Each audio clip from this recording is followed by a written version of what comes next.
খুবই সাবধান থাকুন, খুবই সাবধান থাকুন। মুসলমানরা শুক্রবার বলা জায়েজ নেই, বলতে পারবেন না, লিখতে পারবেন, কারণ এটা বিধিবদ্ধ আগে থেকে আসছে।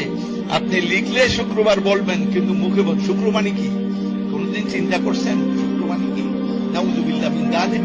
যে শুক্র হলো পুরুষের বীর্যকে বলা হয় শুক্র। এই শুক্রটা কোত্থেকে আসছে? হিন্দু মাইথোলজি। সেটা কি? এই বিশ্ব ব্রহ্মাণ্ড, এই যে চন্দ্র, সূর্য, নক্ষত্র, তারকারাজি, এগুলি হিন্দু মাইথোলজিতে কয় বিশ্বের, এগুলি সব হইল ব্রহ্মার অণ্ড। ব্রহ্মার কি অণ্ড? এই দেশের প্রখ্যাত আলেম, বললে সবাই তাকে চিনবেন।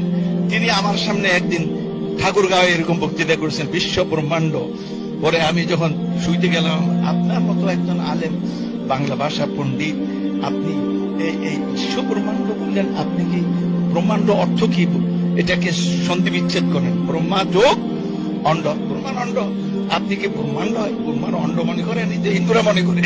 আপনি এটা কেমনে কইলেন? আমি এই কোনদিন খেয়াল করি নাই, আমার জীবনে এই কাজ আর করবো না।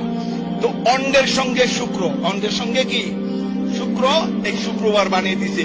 শনি টনি এগুলি সবই হিন্দুইজম থেকে আসছে, এগুলি থেকে দূরে থাকা দরকার। তবে এই শুক্রবারের সঙ্গে কোনো খাতির নাই। আপনারা সবাই কি বলবেন? কি বার করবা? জুমাবার, জুমাবার, জুমাবার, জুমাবার। ইসলাম